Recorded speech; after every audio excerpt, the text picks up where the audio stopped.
piggyback on one thing on that, so it's not all doom and gloom, I would like to know what each of your take is on this idea of a TRIPS waiver.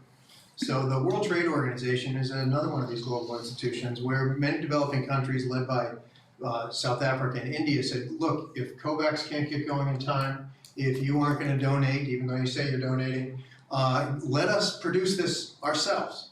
But under world intellectual property rules, it's not that easy to take a patent from Moderna and break it, and plus the 35 other patents that it would take to actually pull off a real set of trials and actually to diffuse the technology into a community and export it and produce it and so forth is not easy, but there are a lot of places that have the capabilities, but they didn't have the legal right to do it. I should say that our intellectual property rules also make it illegal to share that data with countries, whether it be China and its bilateral U.S. firms around the world are not allowed to share that data either. That's just as an aside. So the Biden administration did initially support the TRIPS waiver, as did some other major advanced economies, but other large pharmaceutical producing economies have really pushed back on this, and now here we are, almost too late, or I'll ask you folks, is it almost too late?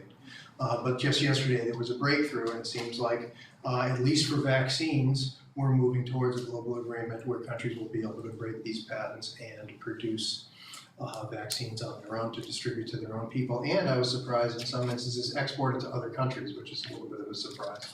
What is your thoughts, Ben? How have you tracked this process, and what kind of promise might it have for what I think there's two things that have already come out that we haven't said it so clearly. One, the international response has been a failure, to quote Dr. Bedelia, and two, it's been very uneven, with the poorest countries largely being left to their own, as Dr. Bedelia said, their coping mechanism has been infections.